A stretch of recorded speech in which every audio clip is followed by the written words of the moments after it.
Selamat siang. Assalamualaikum warahmatullahi wabarakatuh. Kembali ya di program podcast Kisbai atau Kiat Sehat Seputar Bayi dari Dinas Kesehatan Kota Pekalongan. Dan di kesempatan kali ini, Opik ya yang menemani Anda. Juga ada salah seorang yang juga menemani kita ya. Ada dokter bintang spesialis anak. Selamat siang. Assalamualaikum. Selamat siang Mas Opik. Salam kenal nih, baru pertama kali ketemu ya. Iya, baru pertama kali ketemu, benar. Iya, dokternya masih muda ternyata. Oh ya. Iya, kelihatannya. Kelihatannya? Iya, betul. Nggak usah nunjukin KTP berarti? Nggak usah, nggak boleh. Agak pamali ya. Asli mana dokter bintang? Saya asli Pantura. Asli Panturanya? Iya, dari Kabupaten Batang. Oh, dari Batang? Betul. Oke, ya. baik. Dan sekarang tinggal di Pekalongan? Sekarang tinggal di Pekalongan, mengabdi Pekalongan di RSUD. Di RSUD? Bendan. Kota Pekalongan. Oke, selain di RSUD Bendan? Ada di rumah sakit lain, di Rumah Sakit Anugrah di Oke. Kota Pekalongan juga, dan salah satu praktek pribadi. Oke, baik. Kabar sehat hari ini ya? Alhamdulillah panas. Alhamdulillah panas. Di luar panas sekali. Di luar panas banget. Oke, jadi kita ketemu di program podcast Kisbai dari Dinas Kesehatan Kota Pekalongan Ibu ya. Iya. Oke, baik. Jadi kita akan ngobrol mengenai remaja putri yang sehat. Betul. Seperti itu ya. Betul. Baik. Kalau menurut Ibu sendiri, remaja putri yang sehat itu yang seperti apa ya? Sehat, remaja putri itu memang menjadi tolak ukur nanti suatu saat generasi kita menjadi generasi emas. Oke. Rencananya begitu ya, harapan dan cita-cita bangsa Indonesia. Nah, remaja yang putri yang sehat tentunya yang tumbuh kembangnya bagus, sesuai dengan kurva pertumbuhan. Oke. Tentunya karena memang kita punya kurva pertumbuhan untuk remaja ya, baik berat badan, tinggi badan, kemudian secara emosional dia baik, kemudian pergaulan dia baik, dan otomatis juga secara kognitif dia baik. Oke. Ya, dan ini dibangun juga dari berbagai macam sektor. Jadi Nah. tidak dalam semalam, gitu ya. Iya. Jadi remaja putri ini sebenarnya kita berbicaranya seperti ayam dulu apa telur dulu nih, remaja putrinya dulu atau nanti bayinya, gitu. Jadi saling berkesinambungan. Remaja putri berasal dari bayi berasal dari ibu berasal dari remaja putri, betul ya. Iya. Jadi ketika remaja putri sehat, secara fisik dan mental akan melahirkan generasi-generasi yang sehat. Oke, Gitu, seperti ya. itu ya. Baik, namun ya untuk informasinya kasus kematian bayi di Kota Pekalongan juga masih cukup tinggi. Betul, sangat disayangkan Gitu kan? sekali. Dan salah satu untuk menurunkannya adalah upaya menyehatkan calon ibu pastinya. Betul sekali, karena tadi saya bilang bahwa ini telur dulu apa ayam dulu. Mhm. Remaja putrinya sehat, kita bangun bersama, maka harapannya angka kematian bayi juga akan turun. Oke. Jadi karena remaja putri ini ketika dia sudah siap menikah, tentunya sesuai dengan undang-undang ya. Undang-undang mengharapkan usia 19 tahun baru boleh menikah. Jadi jangan lebih dini. Ya. Oke. Ketika remaja putrinya tidak ada anemia, kemudian secara mental dia siap, kognitif dia siap, artinya ketika dia nanti bekerja juga bisa menghasilkan produktif gitu ya, di usia wanita usia subur, maka dia harapannya melahirkan bayi yang sehat. Yang sehat. Ya, bayi yang sehat dan menurunkan angka kematian bayi. Karena memang angka kematian bayi di Pekalongan trennya masih belum bisa turun ya, masih agak cukup tinggi. Nah, ini akan menggambarkan bahwa angka kematian bayi yang cukup tinggi menggambarkan permasalahan kesehatan yang luas ya, dari remaja putrinya, kemudian program pelayanan kesehatan ibu dan anak yang kita harus tingkatkan kembali, keluarga berencana. Ini jadi selain itu juga faktor lingkungan dan sosial. Ini juga sangat berperan kepada tumbuh kembang remaja putri itu sendiri. Oke, namun untuk menyehatkan calon ibu, ini ada beberapa upaya yang harus dilakukan. Seperti apa mungkin Ibu? Ya, remaja putri, remaja sendiri kan di umur usia 10 tahun ke atas. Oke. Ya, 10 sampai dengan 18 tahun. Memang secara demografis kita bagi lagi 10 sampai 14 tahun, kemudian 15 tahun sampai dengan 19 tahun. Perbedaannya adalah di mana 10 sampai 14 tahun ini menyiapkan prepubertas ya, puberti ya. Jadi tumbuh cepat, organ reproduksinya sudah hampir siap. Nah, kemudian 15 tahun sampai dengan 19 tahun ini udah hati-hati nih karena reproduksi udah siap. Oke.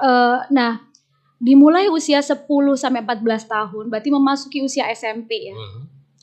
Dinas Kesehatan juga sudah mulai menjalankan program pembagian tablet tambah darah ya, karena memang anemia angkanya masih cukup tinggi di tahun ini, masih di atas 50% ya.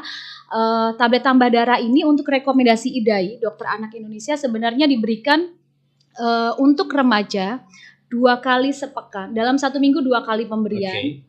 Dan selama 3 bulan berturut-turut, taruhlah Januari ya. Di Januari, Februari, Maret mesti minum tablet tambah darah.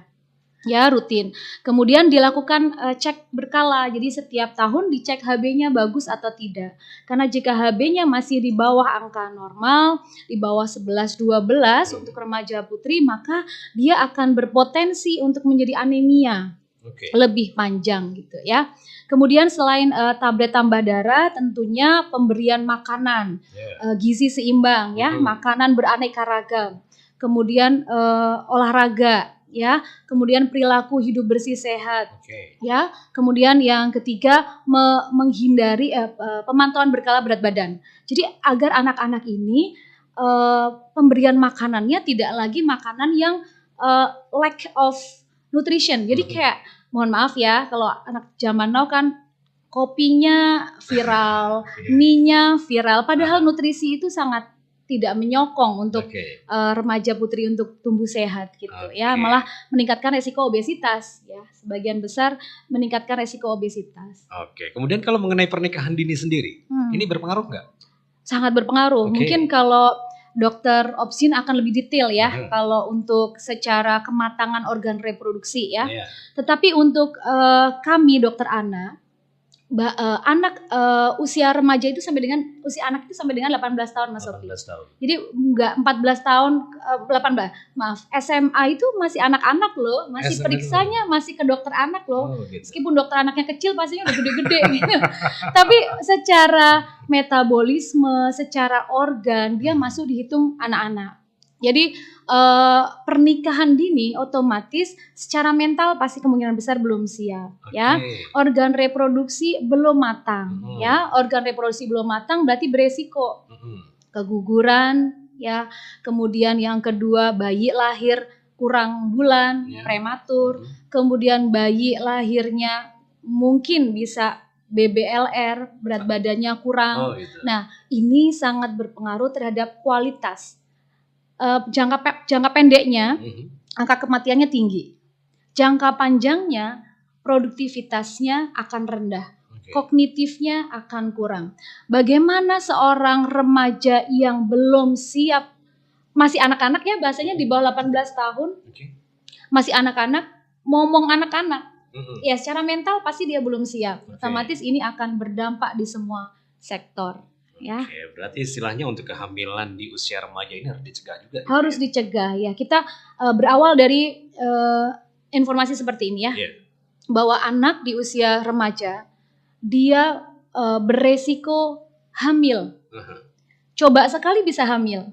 Nah kalau dia belum siap hamil, nah kita harus pahamkan kesehatan reproduksi, fungsi reproduksi, apa itu puberti, apa tanda awal puberti, ini harus sudah masuk di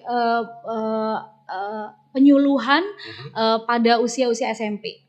Karena di usia SMP ini sekarang kalau kabar di media sosial pasti banyak sekali kabar yang sangat miris, usia SMP sudah hamil, 12 tahun sudah abortus berapa kali ya. Jadi hal-hal seperti ini memang kita mesti angkat. Sudah tidak lagi sesuatu hal yang tabu. Agar anak-anak itu siap untuk menjaga kesehatannya, baik kesehatan secara fisik maupun mentally, dan pergaulan. Iya, itu berarti yang harus diperhatikan ya, mengenai perawatan dan juga pengasuhan bayi, apalagi terhadap untuk para remaja putri itu sendiri gitu Ibu ya. Ada lagi mungkin? Remaja putri, saya menambahkan sedikit saja ya, bahwa remaja putri ini kan cikal bakal ibu. Nah cikal bakal ibu ini kita pupuk. Kalau kita punya pohon, kita kasih pupuk yang bagus, kita rawat dengan bagus. Harapannya ketika dia menjadi ibu, dia akan paham bagaimana merawat bayi baru lahir. Bagaimana apa yang harus dikerjakan seorang ibu untuk memantau anak ini tumbuh baik. Salah satunya pemberian ASI eksklusif 6 bulan. Kemudian imunisasi, ini jangan lupa. Imunisasi ini sangat besar peranannya. Kita sebagai contoh, COVID. Oke. Dengan maraknya, dengan kesadaran yang tinggi terhadap imunisasi, COVID bisa kita hilang ya. Oke. Jadi kita sudah bebas masker ini ya. Karena memang angka kesadaran terhadap vaksinasinya cukup tinggi waktu itu ya. Nah, bayi pun sama, anak pun sama. Jangan sampai kita lalai tidak vaksin. Penyakit-penyakit yang harusnya bisa dicegah dengan vaksinasi muncul kembali. Ya, campak, difteri, ini bisa muncul kembali Mas Taufik. Jadi imunisasi itu sangat penting dan alhamdulillahnya negara kita sudah memberikan varian vaksinasi yang mudah dijangkau di puskesmas, di posyandu, sambil dia pantau pertumbuhan, milestone perkembangan, dia mendapatkan vaksinasi. Ya, kemudian pemberian MPASI, makanan pendamping ASI yang sesuai. Ini sudah sangat menjadi informasi ke seluruh kader. Kemudian ibu bidan menyampaikan apa sih makanan yang bagus untuk perkembangan otak di 1000 hari pertama kehidupan, di 2 tahun pertama. Terus apa makanan yang bagus untuk kita berikan kepada remaja putri agar tidak anemia ya. Makanan yang mengandung protein hewani tentunya, yang mudah serap, mengurangi makanan-makanan junk food, makanan ultra processing food. Nah, itu harus kita tanamkan agar bayi kemudian menjadi balita, kemudian jadi remaja dan kembali menjadi calon ibu. Betul ya. Rangkaian ini harus kita jaga. Oke, baik. Namun ya upaya-upaya tersebut ya memang harus dilakukan bersama gitu. Betul ya. Tadi saya bilang bahwa ini bukan cuman kesehatan nih, karena ada faktor lingkungan sosial. Lingkungan dan sosial ekonomi, mohon maaf. Ketika perekonomian bagus, lingkungan bagus, otomatis semua akan bersinergi untuk membentuk remaja putri yang siap dan harapannya melahirkan bayi-bayi yang sehat. Menurunkan tidak hanya goalnya sebenarnya bagi saya tidak hanya menurunkan angka kematian, namun kualitas.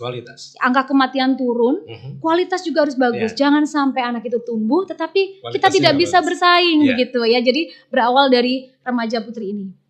Sangat penting. Oke, baik. Itu tadi ya untuk nanti kita lanjutkan kembali di program podcast Kiss By, yaitu Kiat Sehat Seputar Bayi bersama Dr. Bintang, spesialis anak.